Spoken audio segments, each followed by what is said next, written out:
ذرا سوچئے، ایک ایسی مخلوق جو 1 گرام سے بھی ہلکی ہے، لیکن اس کی چھوٹی سی دنیا میں کائنات کے بڑے بڑے راز چھپے ہوئے ہیں۔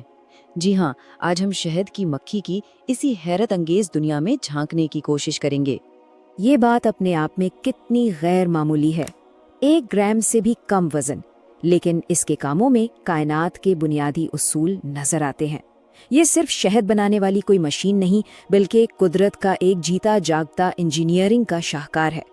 تو پھر سب سے پہلا سوال تو یہی ذہن میں آتا ہے کہ آخر یہ اپنا گھر اتنی پرفیکشن سے، اتنی مہارت سے بناتی کیسے ہے؟ کیا اس کے پاس کوئی خاص علم ہے جو ہم نہیں جانتے؟ آئیے اس کی انجینئرنگ کی صلاحیتوں کو ذرا قریب سے دیکھتے ہیں۔ اسے اکثر ایک معمولی کیڑا سمجھ لیا جاتا ہے، لیکن تاریخ گواہ ہے کہ شہد کی مکھی کا مقام ہمیشہ سے بہت خاص رہا ہے۔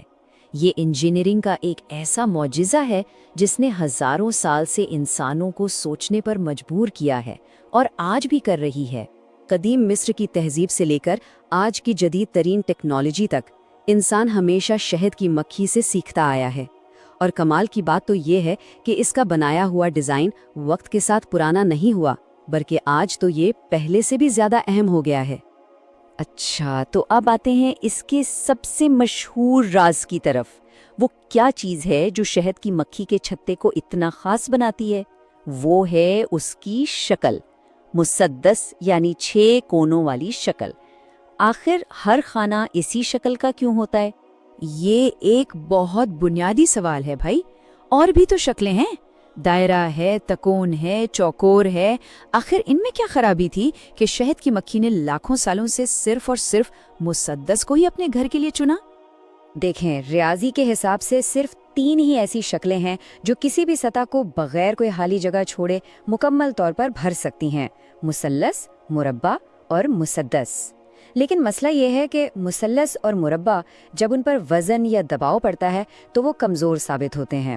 تو اصل نقطہ یہ ہے، مسدس وہ واحد شکل ہے جو کم سے کم موم استعمال کر کے زیادہ سے زیادہ شہد ذخیرہ کرنے کی جگہ دیتی ہے، اور ساتھ ہی سب سے زیادہ مضبوط بھی ہوتی ہے۔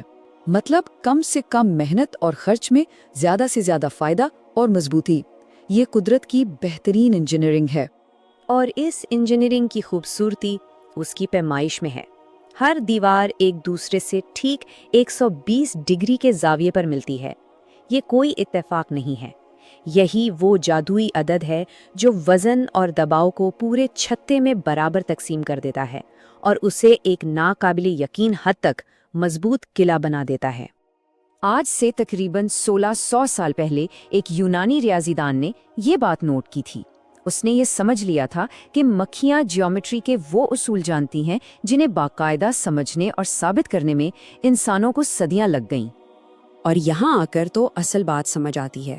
شہد کی مکھی کا لاکھوں سال پرانا ڈیزائن آج انسان کی سب سے جدید ٹیکنالوجی یعنی جیمز ویب اسپیس ٹیلیسکوپ میں استعمال ہو رہا ہے۔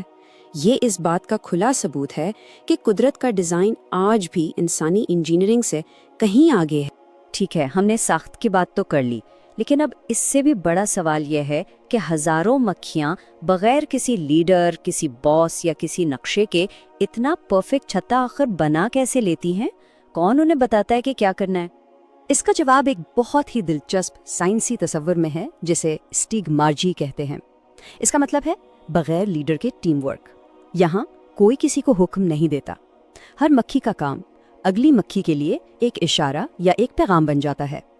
یہ ایک خودکار نظام ہے جو اجتماعی ذہانت سے چلتا ہے، اور ہر مکھی کی زندگی ایک بالکل منظم کیریئر کی طرح ہوتی ہے۔ وہ اپنی عمر کے مختلف حصوں میں مختلف ذمہ داریاں نبھاتی ہے، پہلے نرس، پھر معمار، پھر محافظ اور آخر میں خوراک جمع کرنے والی۔ ہر کردار کالونی کی بقا کے لیے انتہائی اہم ہے۔ لیکن شہد کی مکھی کا کام صرف چھتا بنانا اور شہد جمع کرنا ہی نہیں ہے۔ اس کا کردار اس سے کئی زیادہ بڑا ہے، ایک ایسا کردار جو پوری دنیا کے ماحولیاتی نظام کو سہارا دیتا ہے۔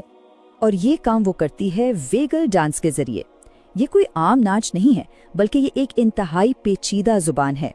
اس ڈانس کے ذریعے مکھی باقی مکھیوں کو بتاتی ہے کہ پھول کہاں ہیں، کتنے دور ہیں اور کس سمت میں ہیں۔ یہ جانوروں کی دنیا میں ذہانت اور ابلاغ کی ایک شاندار مثال ہے۔ تو یہ سب اتنا اہم کیوں ہے؟ ذرا اس چارٹ پر نظر ڈالیں۔ دنیا کی 1/3 سے زیادہ خوراک یعنی تقریباً 35% فصلیں براہ راست ان مکھیوں کی محنت کا نتیجہ ہے۔ سیدھے الفاظ میں ان کے بغیر ہمارا پورا غذائی نظام خطرے میں پڑ سکتا ہے۔ تو اب ہم اپنے اس تجزیے کے آخری اور شاید سب سے اہم حصے کی طرف بڑھتے ہیں، شہد کی مکھی کی زندگی، اس کے کام اور اس کے نظام میں آخر ہمارے لیے کیا سبق چھپا ہے۔ اگر مذہبی نقطہ نظر سے دیکھا جائے تو شہد کی مکھی کو ایک بہت خاص مقام حاصل ہے۔ قرآن کے مطابق اس کا ہر عمل محض ایک فطری جبلت نہیں بلکہ ایک الہامی ہدایت یعنی ڈیوائن انسپریشن کا نتیجہ ہے، اور اس کا بنایا ہوا شہد صرف خوراک نہیں بلکہ انسانوں کے لیے شفا بھی ہے۔ یہ سوال ہمیں ایک بہت گہری سوچ پر مجبور کرتا ہے۔ اگر 1 گرام سے بھی کم وزن کی اس چھوٹی سی مخلوق میں اتنی حکمت، اتنا نظم و ضبط موجود ہے، تو پھر یہ پوری کائنات جس کا یہ ایک ننھا سا حصہ ہے، اس کا نظام کس قدر منظم اور حکمت سے بھرا ہوگا۔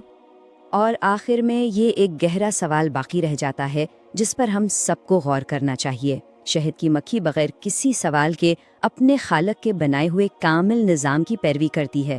سوال یہ ہے کہ کیا انسان بھی اسی طرح اس ہدایت کی پیروی کرتا ہے جو اسے دی گئی، یا وہ اپنے بنائے ہوئے نظاموں میں ہی الجھ کر رہ گیا ہے؟